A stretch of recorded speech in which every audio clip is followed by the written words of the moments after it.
todos estejam bem. Vamos dar continuidade à nossa aula de cadastro técnico multifinalitário aplicado à parte urbana.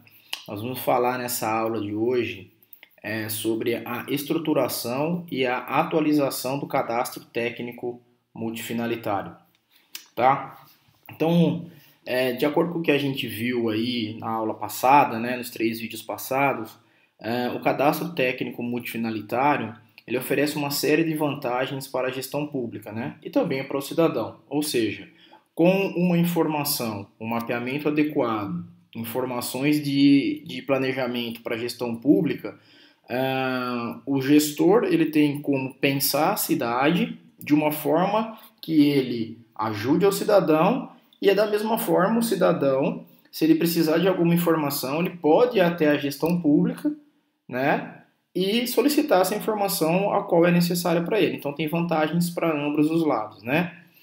Quando a gente fala aí, e a gente comentou bastante isso nas outras aulas, né, que o cadastro técnico ele iniciou-se com simplesmente para arrecadar dinheiro, ou seja, vamos pensar na cidade para cobrança de IPTU, né? Isso é uma mentalidade até pequena, mas pensa do lado de... Se coloque no local da pessoa que está tentando implantar um cadastro técnico multifinalitário numa cidade, seja ela qual for.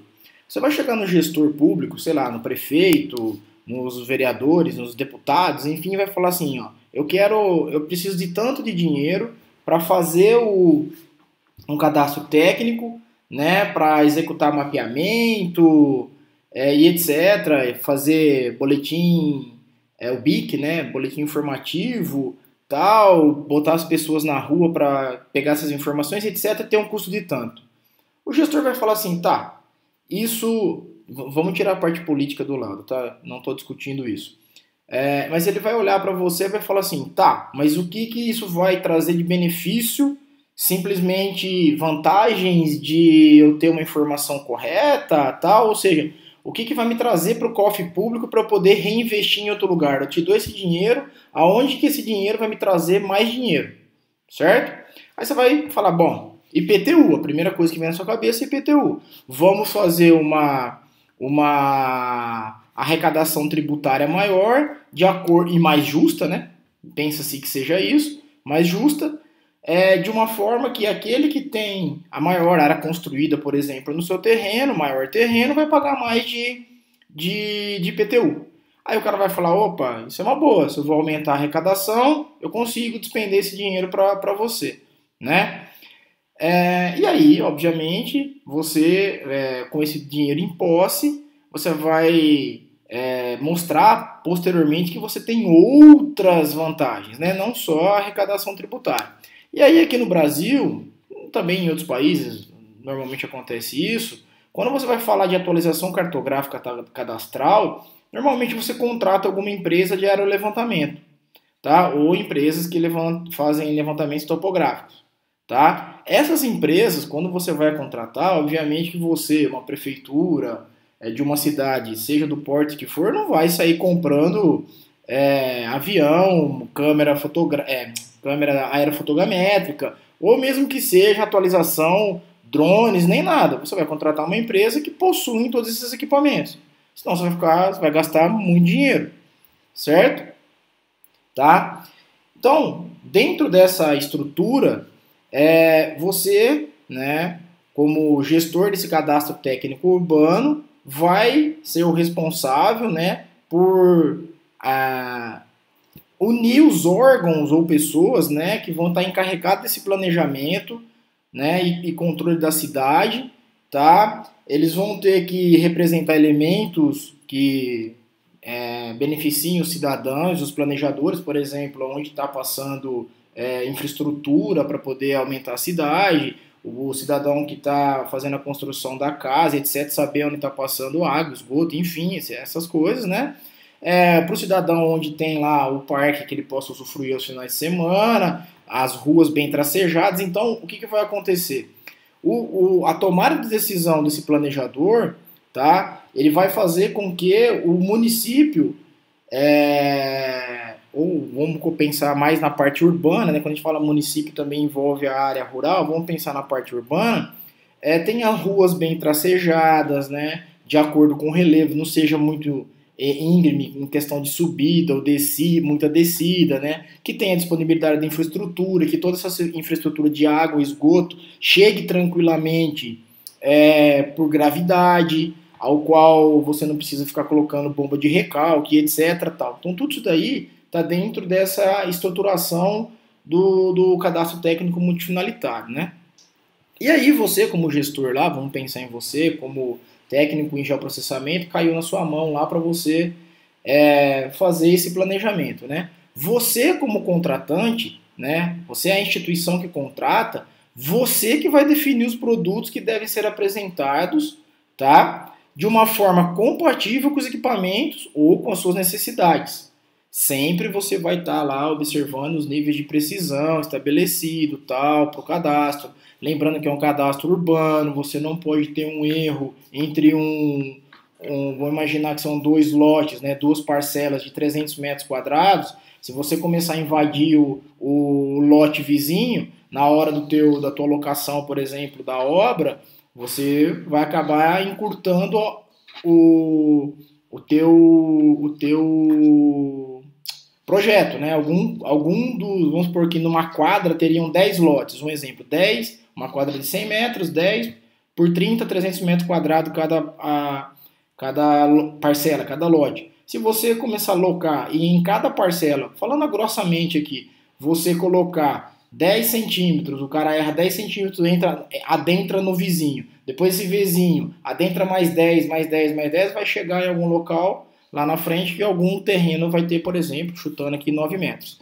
E isso não é fruto da minha imaginação, isso acontece, por exemplo, no terreno do lado da casa dos meus pais em São Carlos, ao qual o terreno, inclusive o terreno do meu pai perdeu 1 metro, ele na escritura é 10 por 30, mas real é 10 por 29, porque teve um problema nos projetos, tá? Então isso acontece, tem que tomar muito cuidado nisso, tá? E aí, obviamente, para que evite isso, durante a execução do trabalho da empresa que você contratou, você vai lá e faz várias vistorias para ver se ele está fazendo tudo correto, se o tempo que ele falou está correto, porque você está pagando por etapas, tá? Eu trabalhei, como exemplo, eu trabalhei numa empresa, tá, que fiscalizou o mapeamento do estado de São Paulo. Então eu era fiscal da Implaza que estava executando o mapeamento do estado de São Paulo. Era todo o estado de São Paulo, tá? Tudo bem? E uma coisa muito importante, é fundamental que a contratante tenha equipamentos e aplicativos disponíveis de tal forma que possam efetivamente utilizar os que estão adquirindo. Então, por exemplo, se você vai fazer, vamos pensar assim, num sistema de informação geográfica, você precisa de um software. Se você não tiver, não vai adiantar nada do que você colocou ali dentro. Você vai fazer a vetorização de uma parte da cidade. Se você não tiver, por exemplo, um AutoCAD ou um sistema CAD onde esse vetor DXF, DWD, enfim, DWG, perdão, consiga ser visualizado, não tem sentido, tá? Então tem que tomar esse cuidado. Você vai ter que ter na prefeitura, por exemplo, que nós estamos falando, vai ter que ter plataforma e software, hardware, tá? Para que você possa rodar o produto que você está contratando. Beleza? E aí, você, quando vai contratar, você tem algumas pessoas que são fiéis à tua formação, vamos pensar assim, né? Então, você vai conversar com muitos engenheiros, cartógrafos e agrimensores que só admitem fazer fotogrametria. Vocês já viram aí fotogrametria, certo? E outros profissionais falam que fotogrametria não é só ela, e aí outros só querem topografia, enfim, gente. Então, outros querem só sensoramento remoto, enfim. Então você tem que saber na hora de contratar que você vai precisar fazer fotogrametria, vai precisar em alguns locais de sensoramento remoto, certo? Vai precisar de parte de topografia. Então vai depender do tamanho que você está fazendo, o tamanho do seu município, a área que você precisa, o que você precisa fazer, qual é o método mais rápido e etc. Tá? Bom, aí a gente vai fazer algumas inferências, aí vamos pensar assim, né? Então, o cadastro técnico e a interação institucional, tá? Como a gente fala de novo, com cadastro técnico, a gente vai ter exigência a nível de parcela, tá?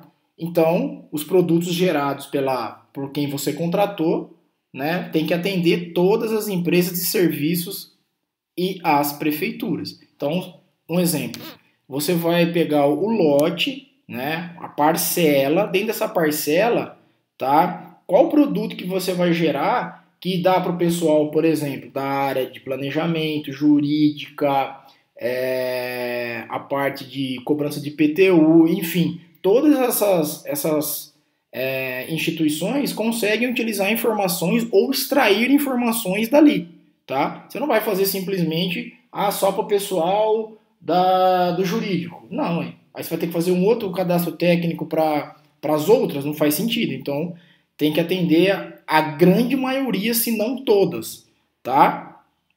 Tudo bem? Então, no parágrafo embaixo aqui, eu até reforço isso. Ó. Prefeitura é a instituição que mais se beneficia com os produtos cadastrais e cartográficos, utilizando na Secretaria de Planejamento, Finanças, Obras, Transporte, Meio Ambiente, Segurança Pública, Saneamento, Educação, inclusive bombeiro e polícia. Se você tem um bom cadastro, todo mundo usufrui daquilo ali. Lembrando que a gente pode ter um cadastro centralizado e descentralizado. A gente já falou disso, quais são os bons e quais são as vantagens e desvantagens, na verdade, né? Melhorando as palavras aqui. Tá? Tudo bem? E aí a gente tem uma coisa muito séria, tá? Que são as empresas que, principalmente de água e esgoto, que utilizam rede subterrânea. Então você tem que ter um rigor muito grande com isso. Um exemplo que eu dou aqui, antecipando, foi fazer uma obra no centro de São Carlos, o as-built, né, ou seja, o mapeamento dessa rede subterrânea do gás estava errada, a máquina foi e furou um cano. Foi por sorte que não explodiu, que não aconteceu nada com ninguém. Só que daí teve que interditar local, todo mundo ficou sem energia, porque corta energia, corta água, até arrumar, corta o gás, enfim, o gás encanado para quem estava naquela região do centro ficou sem, ou seja, tá vendo que às vezes o as-built, ou seja, essa mapeamento de rede subterrânea bem feito, evita problemas futuros. Tá? E aqui eu coloco, uma vez que poucos centímetros de erro da locação de uma tubulação de água ou esgoto pode levar à falha do sistema de abastecimento de um bairro todo. Então foi o que eu falei aqui. Tá? E a gente tem uma problemática séria também, que são as redes aéreas. Apesar de elas serem menos exigentes, né, na questão de erro, mas a gente tem que pensar que, por exemplo, a distância entre os postes, tá? Ou quando você olha o fio ali, tá, que está preso num poste e preso no outro, o fio ele tem vamos chamar de barriga, que a gente chama de catenária. Essa catenária, essa barriga do fio, ela tem por legislação, ela tem uma altura mínima, ela não pode ficar tão baixa e nem tão reta, certo? Então, se você colocar o poste muito afastado, esse fio vai ficar com muita barriga, certo? Se você colocar muito próximo, você acaba onerando o processo, né? Porque aí você vai colocar mais poste, mais luz, ou seja, isso aí encarece um loteamento, por exemplo, tá? E fora isso, outras empresas também de telefonia, empresa de TV a cabo, etc., elas alugam esses pontos, né? Em muitos locais eles pagam às vezes 5 centavos por poste para colocar a fiação dele. Então às vezes você olha lá, você vai ver que parece um emaranhado ali, tá passando tudo junto. No mesmo ponto tem parte de televisão, a cabo, tem a parte de telefonia, tem um monte de coisa, o pessoal usa o mesmo ponto para pagar menos, tá? Para quem é de direito aí, no caso aqui de Inconfidentes, a CEMIG, tá? Nas outras cidades eu não sei como funciona, tá? E aí, obviamente, né, aqui até tem um outro exemplo, se você às vezes vai colocar os postes e você não coloca na metade do caminho, né, ou seja, na divisa, para ser melhor, explicar melhor, na divisa entre dois terrenos, duas parcelas, você vai estar talvez importunando um proprietário. E aqui em Confidentes é R$ 3.000, parece, que para você mudar um poste de lugar. Ou seja, é muito dinheiro, tá? Então, como fala aqui, ó, por essa razão, os posses têm que ser materializados no prolongamento das divisas das parcelas, entre duas parcelas, entre dois lotes. Tá? Dos recursos humanos aí. Tá?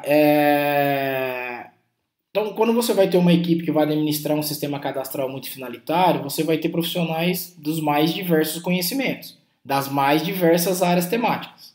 Tá? E aí cada um vai ter uma atuação, uma atribuição. Para não entrar em detalhes aqui, eu só coloquei o que o livro fala, que existe o CREA, né? Que agora a arquitetura até tem o dela, né? A parte, mas tinha lá as atividades que foram desenvolvidas pelas modalidades de engenharia, arquitetura e agronomia. Tá? E até coloquei em vermelho aqui. Atualmente houve mudança no sistema CREA e também tem não é mais no CREA que está os técnicos, né, no CFT, e basicamente o entendimento deles é que se você cursou, você tem direito a aquela atribuição. Tá? Então a gente não vai entrar muito em detalhes aqui não, mas cada um que você vai estar colocando e conversando aqui nas áreas específicas da temática. Um exemplo mais fora da nossa área aqui. Se tiver um cara da parte jurídica aqui, um advogado, ele vai ter a atribuição dele feita pela OAB, ok? Tá? E aí também a parte de atualização cadastral, que é um dos processos que mais preocupa os administradores. É como manter essas bases de dados cartográficas e alfanumérica atualizadas. Lembra que a hora que você terminar de fazer o teu mapeamento, se você demorou 3, 4, 6 meses, isso daí já teve uma mudança no município, alguma coisa mudou. Então, normalmente, o que a gente faz? No processo de contratação, você já coloca que no final o cara vai ter que fazer uma atualização depois de um tempo. Então, aqui, ó, ou é uma atualização continuada, processo conhecido como manutenção cadastral, e atualização em um período curto, então depois de o cara tem mais 2 meses para atualizar só coisas pontuais, tá? E isso é feito pela empresa que foi contratada, tá bom, pessoal? Eu vou continuar no próximo vídeo para não ficar muito longo.